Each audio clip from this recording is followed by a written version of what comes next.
दोस्तों, मैं हूं मजहर शेख और आप देख रहे हैं अशरफी न्यूज़ का स्पेशल प्रोग्राम खास मुलाकात। दोस्तों, जैसा कि आप जानते हैं कि बीबी अम्मा कब्रिस्तान को लेकर काफ़ी विवाद हुआ था। आज से कई महीने पहले जब महानगर पालिका अहमदाबाद का इलेक्शन करीब था, तब अहमदाबाद दरियापुर के एमएलए को इस मामले में घेरा भी गया था और उन पर कई इल्ज़ाम भी लगे और इस मामले को कोर्ट तक भी घसीटा गया था। ये पूरे मामले की हम जानकारी लेंगे आज दरियापुर के एमएलए गियासुद्दीन शेख साहब से, और फिलहाल ये मामला कहाँ तक पहुँचा है इसकी जानकारी लेंगे। तो गियासुद्दीन भाई, आपका इस्तेमाल है। इसमें सबसे पहले ये बताइए कि खासकर ये मामला क्या था बीबी अम्मा कब्रिस्तान को लेकर। बीबी अम्मा कब्रिस्तान को लेकर के मामला ये था कि जलालुद्दीन मशहदी जो वारसागत ट्रस्टी हैं, पहले उनके वालिद साहब इसमें ट्रस्टी थे, उनका 2012 में इंतकाल हो गया। उसके बाद 2018 तक यानी 7 साल तक उन्होंने नए ट्रस्टियों की नियुक्ति नहीं की। उसके जितने भी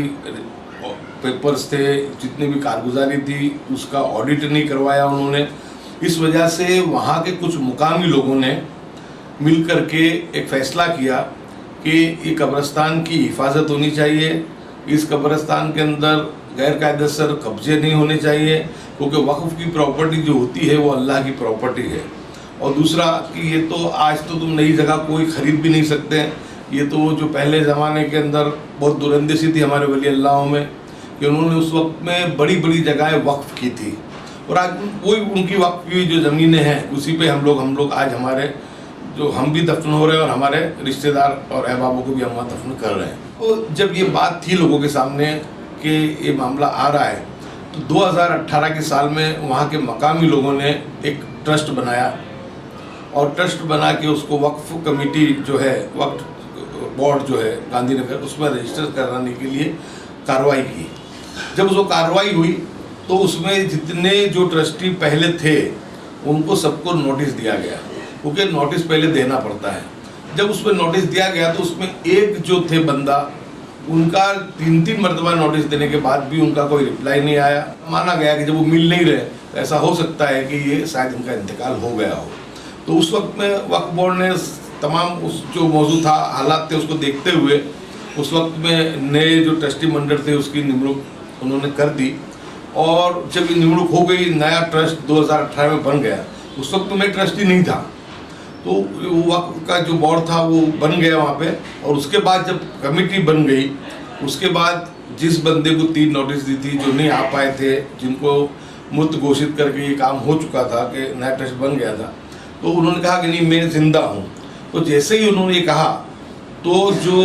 पहले जो ट्रस्टी 2018 में जो नए ट्रस्टी बने थे, उन्होंने तुरंत ही उस वक्त में वो ट्रस्टी को वापस से ट्रस्टी बना लिया और उनको बना करके अपने ट्रस्ट में उनको शामिल कर लिया। उस मैटर को लेकर के जो पुराने ट्रस्टी जलालुद्दीन मशहदी वगैरह ये लोग वक्फ बोर्ड में गए। वक्फ बोर्ड ने कहा कि बिल्कुल कार्रवाई सही हुई है, तो उसको चैलेंज करते हुए वक्फ ट्रिब्यूनल में गए और वक्फ ट्रिब्यूनल में ये मैटर चल रही थी। और उस दरमियान लगभग 2020 में कोरोना की शुरुआत के थोड़े वक्त पहले मेरे पास जो म्यूनसिपल काउंसिलर तौफीक खान, रशीद मुल्ला जिसे कहते हैं, जिन्होंने इसमें ट्रस्टी हैं, वो लोग मेरे पास आए और उन्होंने मुझसे कहा कि आप इस बीबी माँ कब्रिस्तान में आप हमारे साथ ट्रस्टी बनो। उस वक्त मैंने उनको मना किया कि मेरे पास वक्त नहीं रहता है, मुझे पूरे गुजरात में जाना पड़ता है, पूरे गुजरात में मेहनत करनी पड़ती है, दौड़ना पड़ता है, तो मैं काम नहीं कर पाऊँगा। फिर भी उन्होंने 15 दिन तक बहुत मेरे से यानी उन्होंने बार बार रजूआत करी। मेरे को बोला कि आप हमारे जैसे लोग अगर नहीं आएंगे तो फिर ये जो वक्फ की प्रॉपर्टीज़ है उसको कौन संभालेगा। तो आखिरकार मैंने उनको कहा 2020 में कि तुम ठीक है, मैंने साइन की थी कि मुझे बना दो, यानी मैं तो 2020 में बना हूँ। ये जो मृत ट्रस्टी की जो बात है वो 2018 की है। हाँ, तो अब उस चीज़ को लेकर के ये चीज़ वक्फ ट्रिब्यूनल में चल रही थी। जब मैं ट्रस्टी बन चुका, जैसे ही म्यूनसिपल कॉरपोरेशन का चुनाव नज़दीक आया तो भारतीय जनता पार्टी को मैं आँख में उनको चुभता हूँ, क्योंकि विधानसभा में अल्हम्दुलिल्लाह डंके की चोट पे हक बात करता हूँ और उनकी जुल्म और नाइंसाफ़ी के खिलाफ हमेशा लड़ता हूँ। तो उनके मन में एक बात थी कि इसको, उन्होंने मुझे उनकी जो थी मुझसे दुश्मनी जिस रखते हुए उनको था कि इसको पॉलिटिकली ख़त्म करना चाहिए कि ये आदमी काबू में नहीं आता है। तो उस वक्त में ये सूफी अनवर बाबा जो है वो भारतीय जनता पार्टी के लघुमती मोर्चे के आगेवान हैं, उन्होंने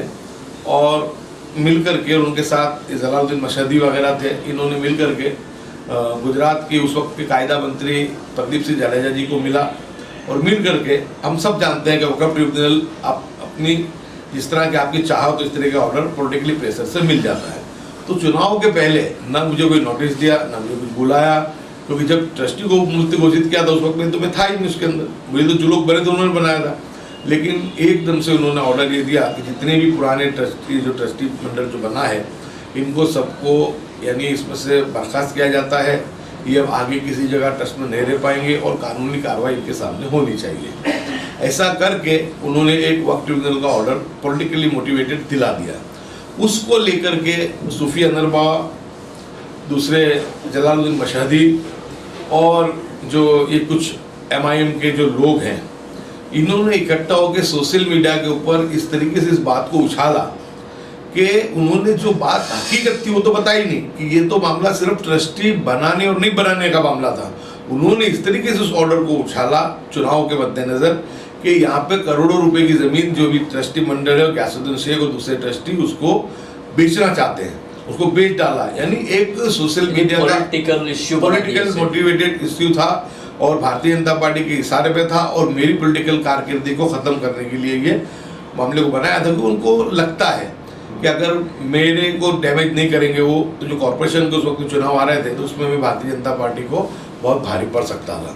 तो उन्होंने बदनाम करने की कोशिश की, लेकिन ये तो इज्जो मंतसा है तो जिल्ल मंतसा बेद खैर, अल्लाह ताला इज्जत और जिल्लत का मालिक है। उसी वक्त में भी लोगों ने इस बात को नहीं कबूला और लोगों के गले में बात नहीं उतरी कि गयासुद्दीन कभी भी ये काम नहीं कर सकते। लेकिन उसके बाद जब ऑर्डर तो आ ही गया था, उस ऑर्डर को लेकर के हाई कोर्ट गए तो हाई कोर्ट ने पिछली 24 तारीख को अपना एक हुक्म देते हुए जो वक्फ ट्रिब्यूनल ने ऑर्डर दिया था उसको स्टे कर दिया और उसकी अगली सुनवाई 9 दिसंबर की रख दी। लेकिन उसमें उन्होंने बिल्कुल जो हाई कोर्ट ने हुक्म दिया है उसमें उस हुक्म में हमको बिल्कुल क्लीन चिट दी। उन्होंने कहा कि जो ट्रस्टी है उन्होंने कोई गलत काम किया नहीं है, ना कोई ज़मीन की बात है यहाँ पर, ना कोई दूसरी बात है। ये बात सिर्फ ट्रस्टी, मृत ट्रस्टी जो घोषित किया था जिसका कम्युनिकेशन नहीं हो सका था, मुलाकात नहीं हो सकी इस वजह से, लेकिन जब वो मिल गया और वो सामने से आया तो उसको उसी वक्त में उसको यानी उसके अंदर ट्रस्ट में वापस से ले लिया गया। यानी मैटर जो है यहाँ पर क्लोज आती है और कोई बददानत जो नए ट्रस्टी बने हैं 2018 में उनकी इसमें नहीं लगती है। तो यानी ये जब बात ये आई तो अल्हम्दुलिल्लाह इस बात को लेकर के लोगों के अंदर ये बात जब पहुंची तो लोगों को लगा कि जिस वक्त में ये मामला हुआ था, जब मेरे पे इन्होंने एलिगेशन किए थे, बदनाम करने की कोशिश करी थी, उस वक्त भी मैंने कहा था कि मैं अल्लाह रब्बुल इज़्ज़त की कसम खा करके कहता हूँ कि वहाँ पर कोई गलत काम हमने किया नहीं है और ज़मीन का तो कोई मामला ही नहीं है। सिर्फ वक़्फ़ के अंदर जो वक़्फ़ बोर्ड ने जिस वक्त में नया ट्रस्टी मंडल बनाया उसमें एक नाम जो 3 नोटिस देने के बावजूद नहीं आ सका था, उस नाम को लेकर के ये मसला पूरा खड़ा हुआ था और उसको भी बाद में जब था वो 2019 में वापस लगभग ले गया। अच्छा गयासुद्दीन भाई, यहाँ पर मैं आपको कहूँ कि खासकर जो जिस तरीके से अभी इस बात पर स्टे लाया गया है और दिसंबर तक की मुद्दत दी गई है, तो आगे इस मैटर में क्या होने वाला है? अब इस मैटर में इंशाल्लाह मैं जो मानता हूँ कि जो पुराना ट्रस्टी मंडल है जिन्होंने जलाल मसदी वगैरह इन्होंने जो ये एलिगेशन किए, जो ऑर्डर लेकर के आए, अब उनको जवाब फाइल करना है। हमारी जो भूमिका थी, मेरी और हमारे साथ जो बाकी के जो ट्रस्टी थे उनकी जो भूमिका थी उस पर तो हाई कोर्ट ने ये कह दिया है कि इन लोगों ने कोई भी गैरकानूनी काम नहीं किया है। इस वजह से हाई कोर्ट जो वक्फ ट्रिब्यूनल का जो ऑर्डर है उसको हाई कोर्ट स्टे करती है और जो ये ट्रस्टी जो बने हैं उनको वापस से उनको इसमें ले लिया जाए और उनको काम करने की इजाज़त दे दी जाए। और अल्हम्दुलिल्लाह वक्फ बोर्ड ने 30 तारीख के दिन जो ट्रस्टी थे 2018 में बने हुए और मैं 2020 में बना था, उन तमाम का एक लिस्ट भी जारी कर दिया कि आज यहाँ पर ट्रस्टी है। अच्छा गयासुद्दीन भाई, एक बात और बताइए कि इसमें जलालुद्दीन मसदी साहब जो है उन्होंने इसके पहले एक चीज़ कही थी खासकर कि ये जो बीबी माँ कब्रिस्तान है इन्हें 2 हिस्सों में किया है कि इनके जो आबा अजदाद थे उन्होंने इसे वक़फ़ किया था, तो उनमें से कुछ जो भाग है वो वक़फ़ किया था और कुछ नहीं किया था। ये बात कितनी सच्ची है? ये बात बिल्कुल सरासर गलत है। ये पूरी एक ही जगह है। ये जलालुद्दीन मशहदी वगैरह उसका गैर तरीके से इस्तेमाल करना चाहते हैं, उसी वजह से वहाँ के मुकामी लोगों ने इस चीज़ का अपोज किया। और आप देखो जाकर के कि वहाँ पर उस बीबी माँ कब्रिस्तान में बहुत सब जगह जलालुद्दीन मशहदी वगैरह ने किराए पे भी दे दी और कुछ जगह बेच भी दी है। तो यानी इस मसले को लेकर ही लोग इकट्ठा हुए थे और ये पूरा मामला बना। अब बात इसमें दरअसल ये है कि जैसे ही ये पॉलिटिकली मोटिवेटेड जो जजमेंट वक्फ ट्रिब्यूनल ने दिया, उसको लेकर के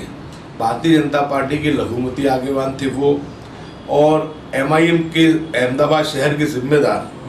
दोनों इकट्ठा हो गए और इकट्ठा होकर के सोशल मीडिया पे और फेक IB के द्वारा फेक FB पे वो लोगों ने ऐसे मैसेज को चलाया कि जैसे कि ये ज़मीन का घोटाले का मामला था और इस में ही जजमेंट आया है, जबकि ये सिर्फ ट्रस्टी मंडल की बात है, ज़मीन वगैरह की इसमें कोई बात है नहीं। लेकिन चुनाव करीब थे, MIM नई आई थी, उनको चुनाव जीतना था, उनको ऐसा लगता था कि जब तक गयासुद्दीन शेख को डैमेज नहीं करेंगे वहाँ तक हम मुस्लिम समाज में राजनीति नहीं कर पाएंगे, इसलिए उसने इस मामले को उस वक्त बहुत उठाया। उसके बाद भी जब मूसा स्वाग कब्रिस्तान है वहाँ पे मैं एक बहुत ही आधुनिक गेट बना रहा था, वो मेरी लीला रकम में से बना रहा था और वो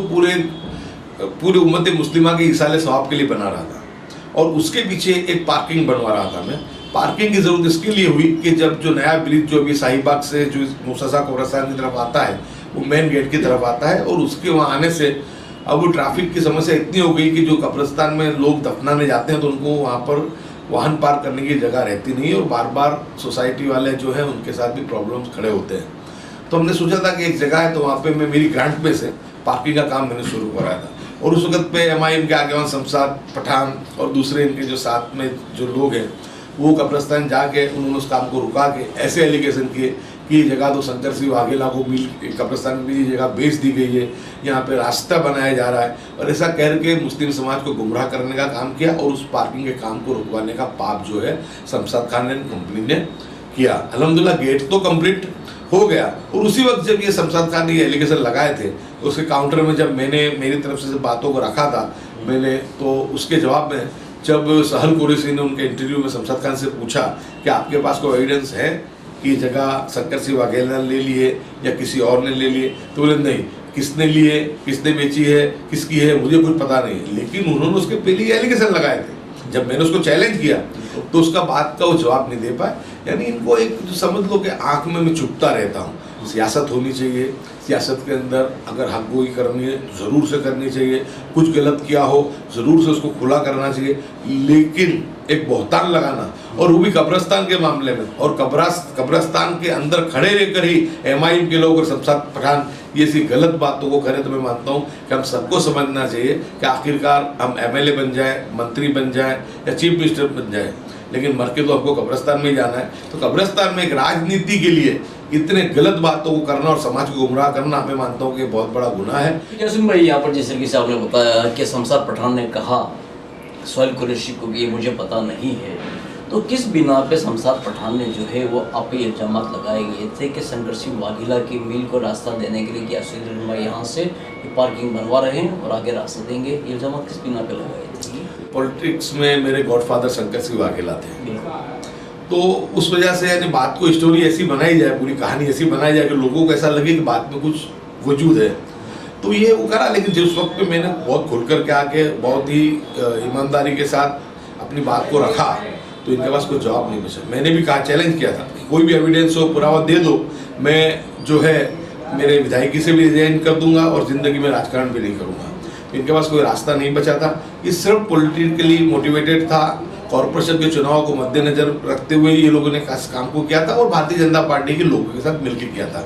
और वो चीज़ हमने देखी भी। भारतीय जनता पार्टी ने पूरा पैसा भी दिया था उनको और उन्होंने पूरी कोशिश करी कि किसी भी तरह से दरियापुर के अंदर यहाँ पे जो कॉरपोरेशन के अंदर भारतीय जनता पार्टी जीत जाए। लेकिन अल्लाह का बहुत एहसान है